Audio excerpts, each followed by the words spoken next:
बच्चों, आज हम जो चैप्टर पढ़ने जा रहे हैं वो हमारा चैप्टर नंबर 16 पार्ट 16 और इसका शीर्षक है सम्राट अशोक।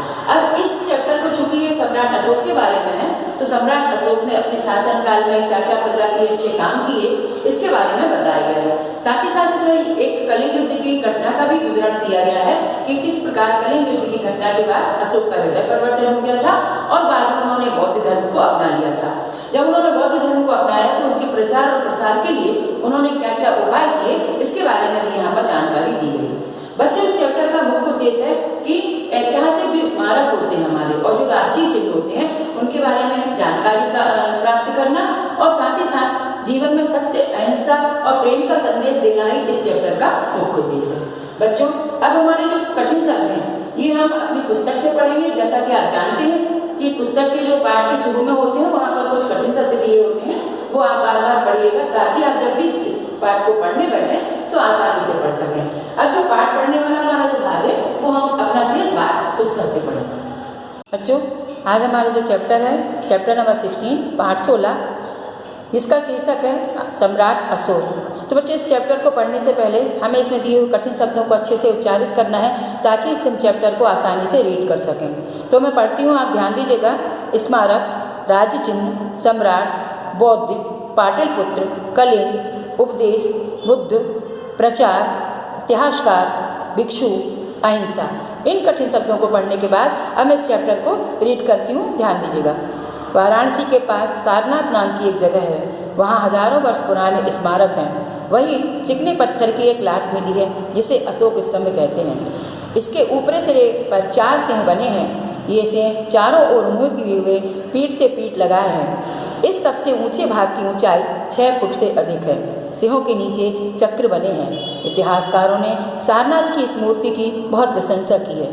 सबसे बड़ी विशेषता यह है कि यह स्तंभ एक ही पत्थर का बना है। हमारे राज्य चिन्ह में यही सिंह और चक्र हैं। रुपयों, पैसों, नोटों और डाक के टिकटों पर आप इसी राज्य चिन्ह को देखते हैं। चक्र को राष्ट्रीय झंडे के बीच में रखा गया है। इस लाट को लगभग 2000 वर्ष हुए सम्राट अशोक ने बनवाया था। बहुत से लोगों का विचार है कि भारत में जितने भी राजा हुए हैं अशोक उनमें सबसे महान है। उसकी राजधानी पाटलिपुत्र थी। यह नगर लगभग वही बसा था जहां आजकल बिहार प्रदेश की राजधानी पटना है।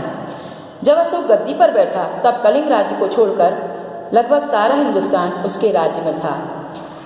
कलिंग उड़ीसा का ही पुराना नाम है। एक बहुत बड़ी सेना लेकर अशोक ने कलिंग पर चढ़ाई कर दी। अशोक के राज्य के मुकाबले में कलिंग छोटा राज्य था, परंतु कलिंग वालों ने हार नहीं मानी और बड़ी बहादुरी से अशोक का सामना किया। 4 साल तक युद्ध होता रहा। दोनों ओर के हजारों सैनिक मारे गए और अनेक घायल हुए। कभी कभी अशोक युद्ध के भयानक दृश्य को देखकर सोचने लगता कि ऐसी चीज से क्या लाभ होगा। देश उजड़ रहा। जब इतने आदमी मारे जा रहे हैं तब मैं जीत कर राज किस पर करूंगा। लेकिन अशोक लड़ता रहा और अंत में कलिंग वाले हार गए। अशोक की जीत तो हुई लेकिन अब लड़ाई से उसे घृणा हो गई। उसने अपनी आंखों से लोगों को मरते तड़पते देखा था और अपने कानों से घायलों की कराहें और औरतों बच्चों का रोना चिल्लाना सुना था। उसका हृदय दया से भर गया। उसने निश्चय किया कि अब मैं कभी तलवार नहीं उठाऊंगा और मेरे राज्य में फिर कभी युद्ध के नगाड़े नहीं बजेंगे। यह बहुत बड़ी बात थी क्योंकि तलवार के जोर से नए राज्य जीतने में उस समय के राजा अपना गौरव समझते थे। कलिंग की लड़ाई के बाद अशोक ने बौद्ध धर्म स्वीकार कर लिया। उसने शिकार करना और मांस खाना छोड़ दिया क्योंकि महात्मा बुद्ध ने कहा था कि जीवों पर दया करनी चाहिए और सबसे प्रेम करना चाहिए। अब अशोक बड़ा दयालु हो गया। वह दिन रात प्रजा की भलाई के कामों में लगा रहता और प्रजा को सुखी रखता। अशोक चाहता था कि बौद्ध धर्म की अच्छी अच्छी बातों को अपने राज्य के सब लोगों तक पहुंचा दे, लेकिन उसका राज्य बहुत बड़ा था और उन दिनों आजकल की तरह ना अखबार थे और ना रेडियो, ना फोन और दूरदर्शन की सुविधाएं। इसलिए अपनी बातों का प्रचार करने का उसने एक नया उपाय सोचा। उसने पत्थर की बड़ी बड़ी लाटें बनवाई और उन पर ये बातें खुदवा दी। जीवों पर दया करो, सदा सच बोलो, जीव हत्या मत करो, सब धर्म बराबर हैं, इसलिए आपस में लड़ो झगड़ो नहीं। यही महात्मा बुद्ध के उपदेश थे। पत्थर की लाटें भारत में अब भी कई जगहों पर पाई जाती हैं, जैसे दिल्ली और इलाहाबाद में। अशोक ने उन स्थानों की यात्राएं की जहां महात्मा बुद्ध पैदा हुए थे, जहां उन्हें ज्ञान प्राप्त हुआ था और जहां उन्होंने उपदेश दिए थे। वहां उसने लाटें बनवाई और उन पर महात्मा बुद्ध के उपदेश खुदवाए। बौद्ध भिक्षुओं के रहने और पूजा करने के लिए उसने विहार बनवाए। मगध प्रदेश में जहां उसकी राजधानी थी, अशोक ने इतने विहार बनवाए कि मगध का नाम ही बिहार पड़ गया। उसने बौद्ध धर्म का प्रचार करने के लिए दूर दूर देशों में भिक्षु भेजे। लंका में उसने अपने पुत्र और पुत्री को भेजा। इस प्रकार अशोक ने संसार के अनेक देशों को सत्य, अहिंसा और प्रेम का संदेश दिया। इस प्रकार वे महान सम्राट कहलाए। इस प्रकार बच्चों, मैंने आज आपको ये चैप्टर अभी रीड करके सुनाया है, अभी मैं इसको समझाती हूँ। तो जो हमारा चैप्टर है सम्राट अशोक, जैसा कि इसका शीर्षक है, तो सम्राट अशोक के बारे में इस चैप्टर में बताया गया है कि सम्राट अशोक किस प्रकार के राजा थे, उनका स्वभाव कैसा था और एक कलिंग युद्ध की घटना के बाद किस तरीके से उनका हृदय परिवर्तित हुआ और उन्होंने बौद्ध धर्म को अपना लिया। इसके पहले जो बनारस है, बनारस जो वाराणसी थी पहले, अब उसका नाम बनारस है। तो बनारस के पास बच्चों सारनाथ नाम की एक जगह है, जहाँ पर हजारों वर्ष पुराने जो स्मारक हैं, जो प्रतीक चिन्ह है, स्मारक का मतलब होता है यादगार, या जो हमें बीते हुए पास्ट वाली जो घटनाएं होती, बीती घटनाओं की याद दिलाते हैं, उनको स्मारक कहते हैं। तो वहीं पर चिकने पत्थर की एक बहुत बड़ी लाट है। लाट का मतलब होता है बहुत बड़ा ऊंचा खंबा, जिसे अशोक स्तंभ कहते हैं। बच्चों, आप अपनी बुक में देखेंगे तो आपकी बुक में भी यहाँ पर एक ऊंचा सा खंबा बना हुआ दिखाई दे रहा है। इसी को अशोक स्तंभ कहते हैं।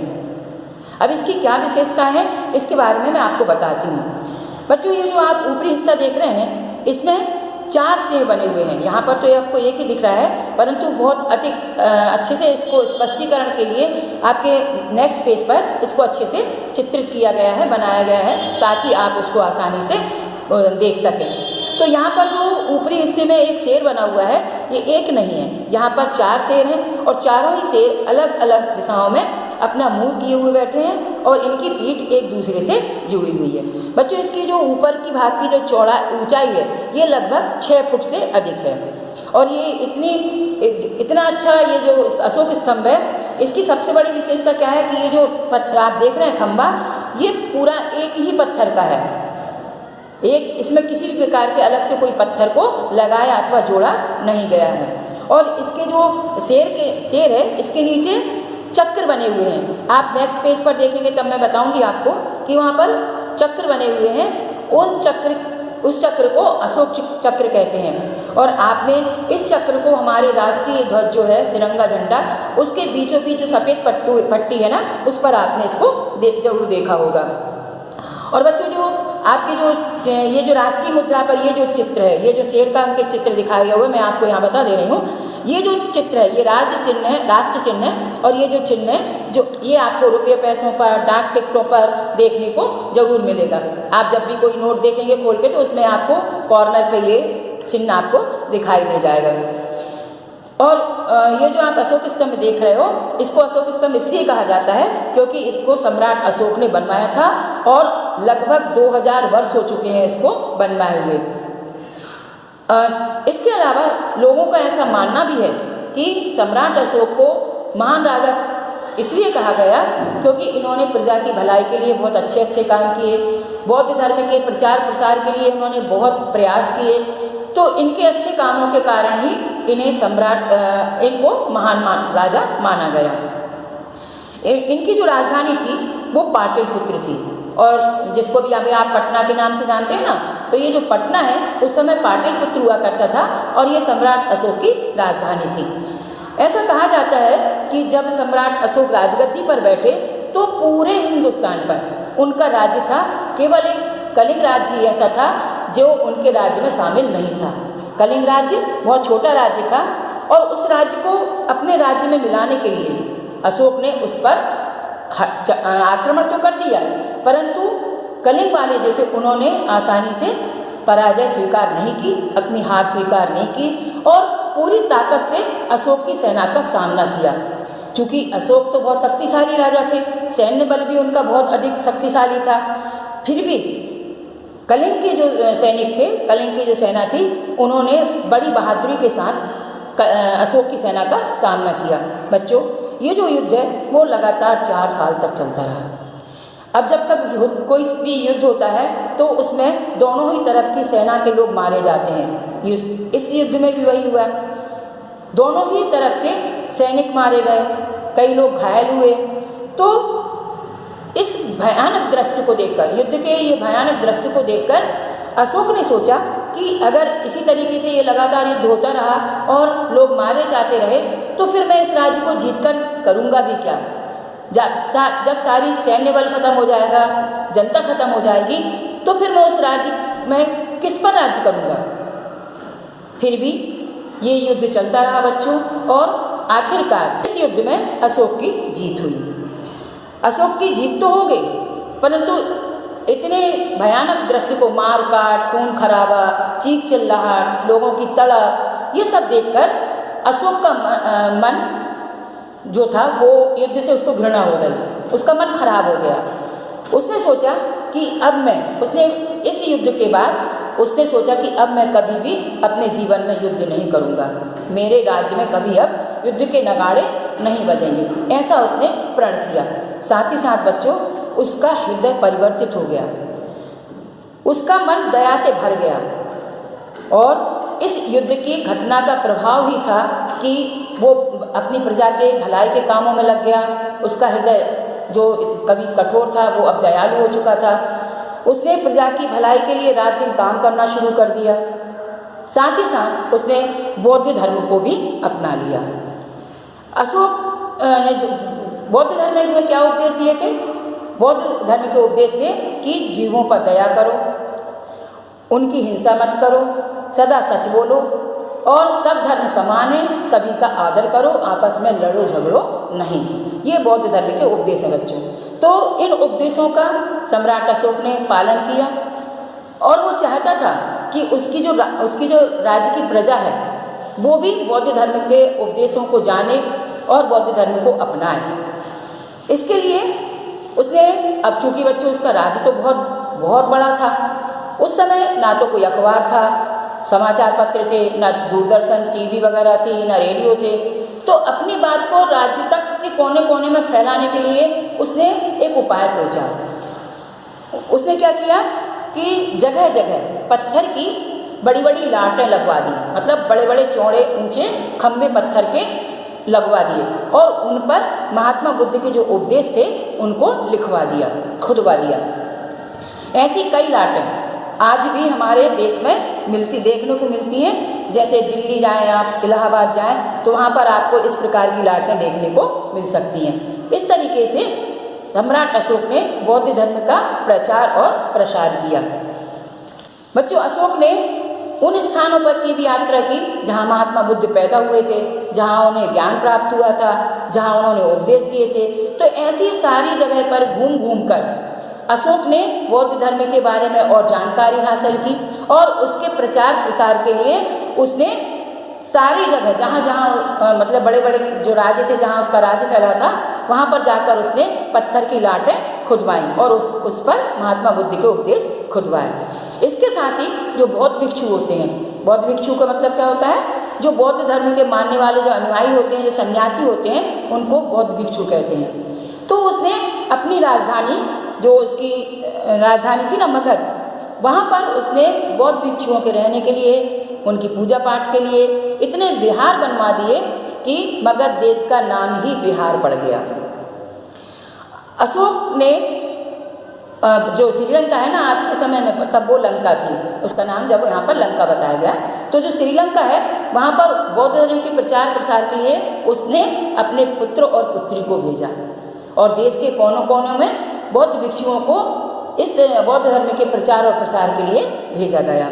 इस प्रकार बच्चों, सम्राट अशोक ने संसार के सभी देशों को सत्य, अहिंसा और प्रेम का संदेश दिया, और प्रजा की भलाई के लिए बहुत अच्छे अच्छे काम किए। इसीलिए जो सम्राट अशोक थे उनको महान राजा माना गया है। ऐसा इतिहासकारों का कहना है कि सब जितने भी राजा हुए हैं उसमें जो अशोक थे वो एक महान राजा बने। इस तरीके से बच्चों ये जो चैप्टर है इसमें हमें राष्ट्रीय प्रतीक चिन्हों के बारे में तो जानकारी प्राप्त हुई, पुराने जो स्मारक थे उनके बारे में जानकारी प्राप्त हुई, साथ ही साथ इसमें हमें एक बहुत अच्छा एक संदेश दिया गया कि हमें जीवों पर दया करना चाहिए और उनकी हिंसा कभी नहीं करना चाहिए। और इसी के साथ बच्चों हमारा ये चैप्टर यहाँ पर खत्म होता है। जय हिंद। आज के इस चैप्टर को पढ़ने और समझने के बाद आपको अशोक स्तंभ क्या है, उसकी क्या विशेषताएं हैं, इसके बारे में जानकारी प्राप्त हुई। साथ ही साथ भारत का जो राष्ट्रीय चिन्ह है वो कहाँ से लिया गया है और कहाँ कहाँ आप उस राष्ट्रीय चिन्ह को देखते हैं, ये सारी जानकारी आपको इस चैप्टर से प्राप्त हुई। साथ ही साथ हम इसमें एक शिक्षा दी गई है, इसमें कहा गया है कि हमें अपने जीवन में सत्य, प्रेम और अहिंसा का मार्ग अपनाना चाहिए। तो हमें इस चैप्टर से ये शिक्षा जरूर ग्रहण करना चाहिए। बच्चों इसी के साथ हमारा ये चैप्टर यहाँ खत्म होता है। जय हिंद।